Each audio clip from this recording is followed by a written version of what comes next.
अमीर गरीब बहनों की दिवाली शॉपिंग। श्यामनगर गांव में शेखर बड़ी गरीबी में अपने परिवार के साथ अपना जीवन बिता रहा था। शेखर के परिवार में उसकी पत्नी उर्मिला और 5 जवान बेटियां जानवी, कोमल, पायल, कविता और सविता थे। एक दिन सवेरे, पिताजी कुछ दिन बाद दिवाली है, हमें कुछ पैसे दे दीजिए, हमें शहर जाकर दिवाली की शॉपिंग करनी है। जानवी बेटा, अपने गांव में भी तो दिवाली के बहुत से सामान मिलते हैं। पिताजी, हम शहर में अपने लिए कीमती ड्रेस और कुछ गहने लाना चाहते हैं। पायल, तुम्हें तो पता है ना कि इस समय हमारी परिस्थिति कैसी है। तुम्हारे पिताजी कारखाने में मजदूरी करके केवल 6,000 रुपए महीना ही कमाते हैं और वो सारे पैसे हमारे रोजमर्रा की जिंदगी में खर्च हो जाते हैं। बस कीजिए माँ, आप सारी गरीबी हम तीनों बहनों पर ही लागू किया कीजिए। तभी जानवी, कोमल, पायल अपने कमरे में चली जाती हैं। जानवी, कोमल, पायल ये तीनों एक ही कमरे में रहते हैं। अब कैसे समझाऊं मैं इन्हें? जी, मैं अपनी चांदी की चूड़ियां बेच देती हूँ। हमारी बेटियां जवान हो चुकी हैं, उनका भी मन करता है शॉपिंग करने का, खुश रहने का। तभी रोज की तरह शेखर अपने काम पर चला जाता है। वो उसी गांव के कारखाने में मजदूरी करता है। इधर कविता, सविता रोज की तरह घर के काम करने लगती हैं। उनके घर में सारा काम कविता, सविता ही करती थी और कोमल, पायल, जानवी सारा दिन आराम करती थी। वो घर में कोई भी काम नहीं करती थी। कुछ दिन ऐसे ही बीत जाते हैं। दिवाली का समय। एक दिन सवेरे, जानवी बेटा, मैंने अपनी चांदी की चूड़ियां बेचकर और तुम्हारे पिताजी से पैसे लेकर ये 5,000 रुपए जमा किए हैं। ये पैसे लो और तुम 5 अपनी दिवाली की शॉपिंग करके आ जाओ। माँ, हम ये कविता, सविता को क्यों अपने साथ ले जाएं? शॉपिंग करने केवल हम तीनों ही जाएंगे। जानवी, कविता, सविता तुम्हारी बहनें हैं, उन्हें भी साथ ले जाओ। पिताजी, आपको तो पता है ना, हमें ये कविता, सविता बिल्कुल पसंद नहीं है, इसीलिए शॉपिंग करने तो हम तीनों ही जाएंगे। चलो जानवी बहन।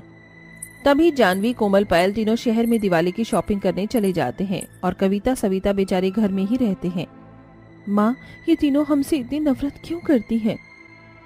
जानवी, कोमल, पायल ये तीनों बचपन से ही कविता, सविता से नफरत करते आ रही थी। देखते ही देखते शाम हो जाती है। तीनों शॉपिंग करके घर आते हैं। तीनों ने पूरे 5,000 की शॉपिंग की थी। अगले दिन दिवाली पर जानवी, कोमल, पायल तीनों बड़ी धूमधाम से दिवाली मनाते हैं और कविता, सविता बेचारी पुराने कपड़े पहनकर घर के आंगन में लोगों को दिवाली मनाते देख रहे थे। कुछ दिन ऐसे ही बीत जाते हैं।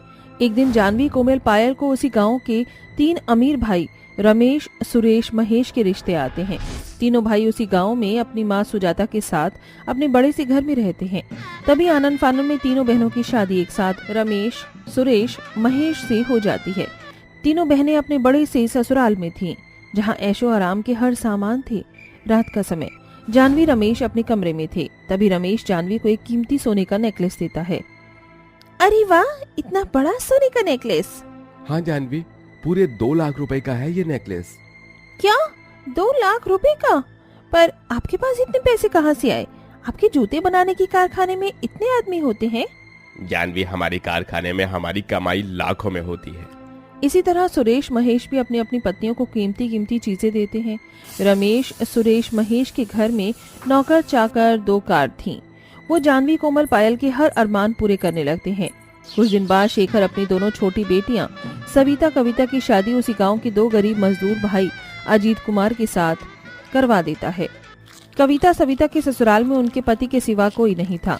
अजीत कुमार रमेश, सुरेश, महेश के घर के पास में ही अपने छोटे से टूटे फूटे किराए के घर में रहते हैं। दोनों भाई गांव में छोटी छोटी मजदूरी का काम किया करते हैं। कुछ दिन बाद एक दिन सवेरे कविता, सविता अपने छोटे से घर के बाहर मिट्टी के चूल्हे पर खाना बना रही थी। तभी उनकी तीनों अमीरजादी बहनें अपनी महंगी कार में वहां आते हैं।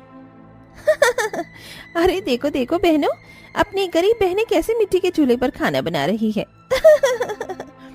क्या कविता, सविता, तुम्हारे लिए मायका तो गरीब था ही, अब ससुराल उससे भी ज्यादा गरीब निकला। कोमल बहन, हम अपने ससुराल में बहुत खुश हैं। हमारे पति हमें बहुत खुश रखते हैं। हाँ, दिख रहा है कितना खुश रखते हैं तुम्हारे पति तुम्हें। मिट्टी के चूल्हे पर खाना बना रही हो तुम दोनों, इससे ज्यादा और क्या देखें? हमें देखो, 20 लाख की महंगी कार में बैठकर अभी शहर से 2 लाख की शॉपिंग करके आ रहे हैं हम। हमारे पति हमारे हर शौक पूरा करते हैं। तुम्हारे पति क्या करते हैं तुम्हारे लिए? वो कुछ कर देते भी हैं या नहीं? अरे इनकी गरीब पति कहाँ से इन्हें कुछ देंगे? कविता, सविता, ये देखो, हम तीनों के अमीर पतियों ने हमें 2-2 लाख रुपए का सोने का नेकलेस गिफ्ट दिया है। ये सुनकर कविता, सविता दंग रह जाते हैं। चलो बहनों, हमारे नौकर ने घर में हमारे लिए खाना बना कर रखा होगा। तीनों कार में बैठकर वहां से चली जाती हैं। सविता, हमारे जीजू हमारी बहनों को कितना कुछ देते हैं, और एक हमारे पति हैं जो हमें कभी कीमती चीजें लाकर नहीं देते। रात का समय, अजीत कुमार थके हारे घर आते हैं। वो हर बार की तरह अपनी पत्नियों के लिए 2 साड़ियां लेकर आते हैं। अरे हटाइए सस्ती सी साड़ी को। क्या हुआ कविता? आपको पता है, हमारे जीजू हमारी बहनों के लिए ऐशो आराम देते हैं। उनका बड़ा घर है, घर में नौकर चाकर हैं, गाड़ी है, और हमारी जीजू हमारी बहनों को महंगे महंगे तोहफे भी देते हैं। और आप क्या देते हो हमें?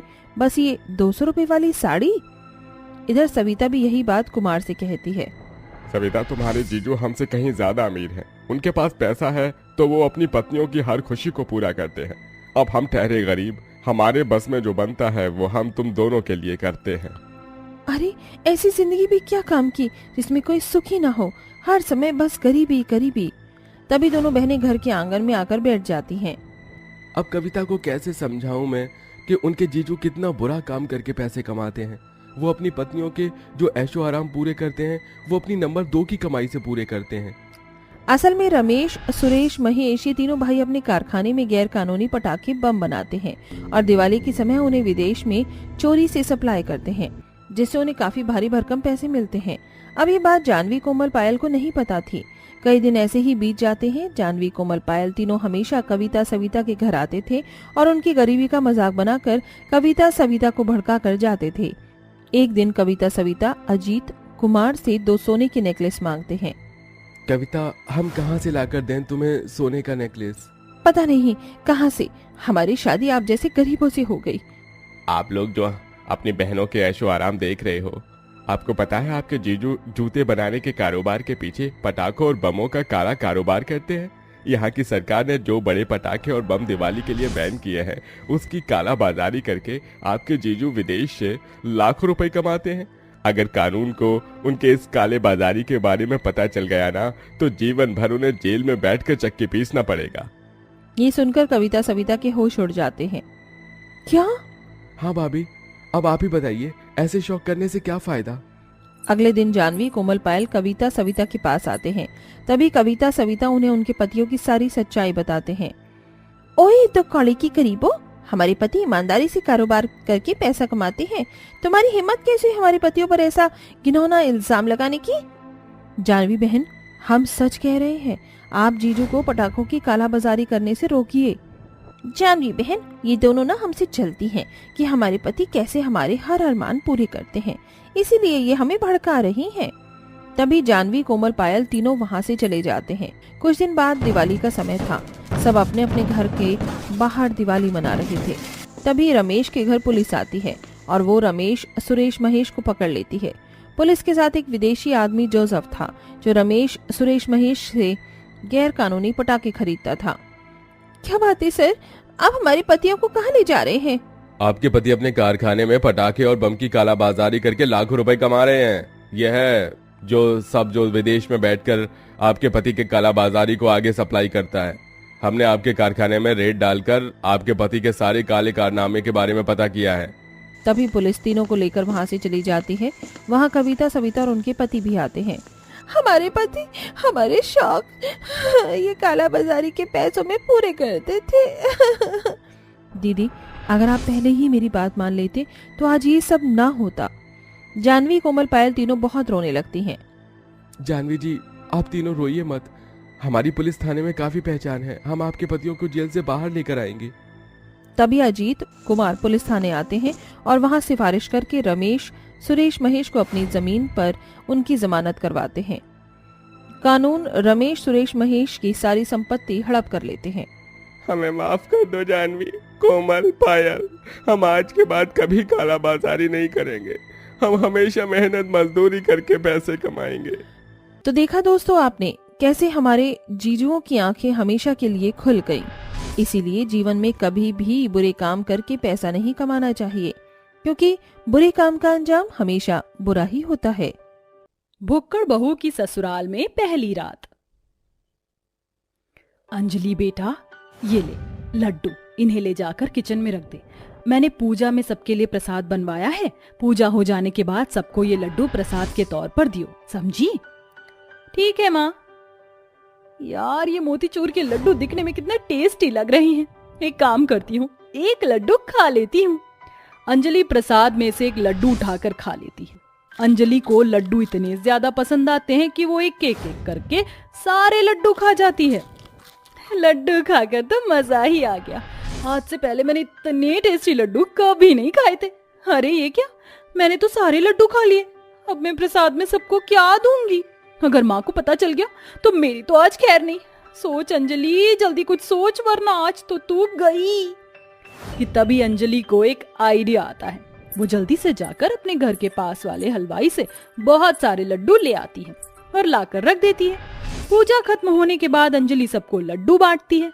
मोहिनी जैसे ही वो लड्डू खाती है तो वो समझ जाती है कि वो ये लड्डू नहीं है जो उसने बनाए थे। जिसके बाद मोहिनी अंजलि से इस बारे में बात करती है। सच सच बता अंजलि, ये वो लड्डू नहीं है ना जो मैंने हलवाई से बनवा कर तुझको दिए थे? ये तो दूसरे लड्डू हैं। वो लड्डू कहाँ गए जो मैंने तुझे दिए थे? माँ, वो लड्डू तो मैंने खा लिए थे। क्या? तूने इतने सारे लड्डू अकेले खा लिए? अंजलि, तेरे सर में भेजा है या भूसा? कितनी बार कहा इतना खाना मत खाया कर। इतना खाना खाना सेहत के लिए अच्छा नहीं है। कुछ ही महीनों में तेरी शादी है। अगर ऐसे ही खाती रही तो फूल कर गुब्बारा बन जाएगी। माँ, आप फिक्र मत करो, मुझे कुछ भी नहीं होगा। अपनी माँ के समझाने पर भी अंजलि नहीं मानती है और हमेशा भुक्कड़ों की तरह खाती रहती है। ऐसे ही समय बीतता रहता है और कुछ ही महीनों में अंजलि की शादी अमन नाम के लड़के से हो जाती है। अंजलि बहू, यहाँ बैठ जाओ। अभी कुछ ही देर में तुम्हारी मुंह दिखाई की रस्म शुरू होगी। जब तक तुम यहाँ आराम से बैठ जाओ। यार, अब ये मुंह दिखाई की भी रस्म होगी क्या? भूख के मारे मेरी हालत खराब हो रही है। 2 घंटे हो गए और कुछ भी नहीं खाया है। अंजलि इतना बोल ही रही होती है कि तभी उसे अपने साइड में कुछ मिठाई रखी हुई दिखाई देती है, जिसे देखकर अंजलि बहुत खुश हो जाती है।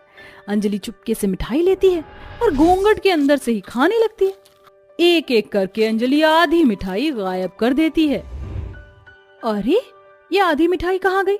अभी थोड़ी देर पहले तो यहीं रखी थी। क्या हुआ आरती, तुझे मिठाई लाने को भेजा था, इतना टाइम क्यों लग रहा है?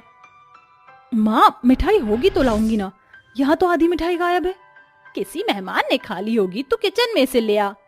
अंजलि की चोरी चोरी मिठाई खाने की बात किसी को पता नहीं चलती है। कुछ समय बाद अंजलि की मुंह दिखाई की रस्म शुरू हो जाती है और देखते ही देखते सारी रस्म खत्म हो जाती है। रस्म खत्म होने के बाद आरती अंजलि को उसके कमरे तक छोड़ देती है, जिसके बाद अंजलि और अमन सो जाते हैं। लेकिन अंजलि की भूख इतनी जल्दी कहाँ खत्म होने वाली थी। आधी रात में नींद में उठकर अंजलि शादी के जोड़े में ही किचन में आती है। बहुत जोर से भूख लग रही है, अब मैं क्या खाऊं? यहाँ तो मुझे कुछ भी दिखाई नहीं दे रहा। एक काम करती हूँ, फ्रिज में चेक करती हूँ, शायद फ्रिज में कुछ रखा हो। ये तो शादी का खाना है, अब तो मजा आ जाएगा खाना खाने में। अंजलि शादी के जोड़े में ही किचन में बैठकर सारा का सारा शादी का खाना खा जाती है और एक बड़ी सी डकार मारकर वापस अपने कमरे में जाकर सो जाती है। सुबह उठने पर जया जैसे ही किचन में जाती है तो उसे फ्रिज में चावल का एक दाना भी दिखाई नहीं देता। अरे ये क्या, फ्रिज में तो इतना सारा खाना रखा हुआ था, लेकिन ये तो इन खाली बर्तनों के अलावा कुछ भी नहीं है। लगता है रात को किसी मेहमान ने खा लिया होगा, लेकिन इतना सारा खाना कोई अकेले कैसे खा सकता है? अब अंजलि रोज आधी रात में उठकर फ्रिज में रखा हुआ सारा खाना खा जाया करती थी और हर रोज सुबह जया सोचती कि खाना गायब कैसे हो जाता है। अंजलि को ये सब करते हुए पूरे 3 महीने हो चुके थे, लेकिन जया को इस बात की भनक भी नहीं होती है। आखिरकार ये खाना जाता कहाँ है? हमारे घर में तो कोई चूहा भी नहीं है जो ये सारा खाना खा जाए, और कोई चोर भी नहीं हो सकता। भला कोई चोर किसी के घर में खाना खाने के लिए क्यों आएगा? और वैसे भी हमारे खिड़की दरवाजे तो इतने अच्छे से बंद रहते हैं। माँ, बात तो तुम बिल्कुल ठीक कह रही हो। हम एक काम करते हैं, हम किचन में सीसीटीवी कैमरा लगा देते हैं। रात में खाना जाता कहाँ है हमें आसानी से पता चल जाएगा कि खाना चोर है कौन। आरती का आइडिया जया को बहुत ही ज्यादा पसंद आता है, जिसके बाद आरती और जया बिना घर में किसी को बताए अपने किचन में कैमरा लगा देते हैं। रोज की तरह अंजलि फिर आधी रात में उठती। क्या बात है, आज तो यहाँ पेस्ट्री भी रखी हुई है। अंजलि कुछ ही देर में सारा खाना और सारी की सारी पेस्ट्री खा लेती है और जाकर अपने कमरे में सो जाती है। रोज की तरह जब जया फ्रिज खोलती है तो उसे खाने का कुछ भी सामान दिखाई नहीं देता, जिसके बाद जया और आरती जाकर सीसीटीवी की फुटेज चेक करते हैं, जिसमें वो देखते हैं कि रात में कोई और नहीं, अंजलि ही सारा खाना खाकर गायब करती है, जिसे देखकर आरती और जया बहुत हैरान हो जाते हैं और जाकर अंजलि से इस बारे में बात करते हैं। अंजलि बहू, क्या तुझे पता है कि रात में फ्रिज में से सारा खाना कौन खाता है? नहीं माँ जी, मुझे कैसे मालूम होगा, मैं थोड़ी ना रात में जागती हूँ जो मुझे पता होगा। लेकिन हमें पता है कि सारा का सारा खाना आखिरकार कौन खाता है। इतना कहकर आरती अंजलि को लैपटॉप में कैमरे की फुटेज दिखाते हुए कहती है, जिसमें साफ साफ अंजलि खाना चुरा कर खाते हुए दिखाई दे रही थी। बहू, अगर तुझे ज्यादा भूख लगती थी तो तुम हमें बता सकती थी, हम तुझे कौन सा खाना खाने से रोक देते। मैं तुझे खुद खाना बना कर देती, तुझे ये चोरी चोरी खाने की क्या जरूरत थी। और बहू, तू इतना सारा खाना खाती है तो जानती है ना, ज्यादा खाना खाना हमारी सेहत के लिए बिल्कुल भी अच्छा नहीं है, इससे हमारी सेहत पर बहुत बुरा असर पड़ सकता है। अगर तुझे ज्यादा भूख लगती है तो तू जूस या फ्रूट्स भी खा सकती है। माँ जी, आप मेरी फिक्र मत कीजिए, शादी से पहले भी मैं इतना ही खाती थी, लेकिन मुझे आज तक कुछ भी नहीं हुआ। आज तक होने का मतलब ये नहीं है भाभी कि आपको आगे भी कुछ नहीं होगा। आरती, माँ जी, आप फिक्र मत कीजिए, आप जैसा सोच रही हैं वैसा कुछ भी नहीं होगा।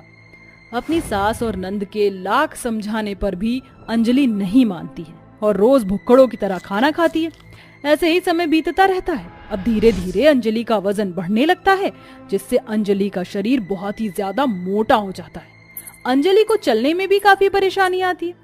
थोड़ी थोड़ी देर में अंजलि की सांस फूलने लगती है। अंजलि की हालत इतनी खराब होती देख जया और आरती उसे हॉस्पिटल लेकर जाती हैं, जहां डॉक्टर उसका चेकअप करते हैं और उसके बाद ये पता चलता है कि देखिए, ज्यादा मोटापे की वजह से आपकी बहू को थायराइड और शुगर हो गया है। अब इन्हें लाइफ टाइम मेडिसिन खानी पड़ेगी। अगर ये मेडिसिन टाइम पर नहीं खाएंगी तो इनकी कंडीशन और ज्यादा खराब हो सकती है। अब इन्हें बाहर का कुछ भी नहीं खाना है, ये सिर्फ उबला हुआ खाना ही खाएंगी। देखा बहू, मैं कहती थी कि इतना ज्यादा खाना सेहत के लिए अच्छा नहीं है। अब हो गई ना तुझे उम्र भर की बीमारी, अब खाती रहे जिंदगी भर दवाइयाँ। माँ जी, आरती, मुझे माफ कर दीजिए। अगर मैं पहले ही आपकी बात मान लेती तो आज मेरी ऐसी हालत नहीं होती। मुझे मेरी गलती का एहसास हो चुका है। आरती और जया अंजलि को माफ तो कर देते हैं, लेकिन अब अंजलि को जिंदगी भर के लिए ही एक अच्छा सबक मिल चुका था। अब अंजलि की जिंदगी में कोई ऐसा दिन नहीं था जिस दिन उसे दवाई ना खानी पड़ती हो। अंजलि अपने आप को ठीक करने के लिए अब रोज दवाई खाती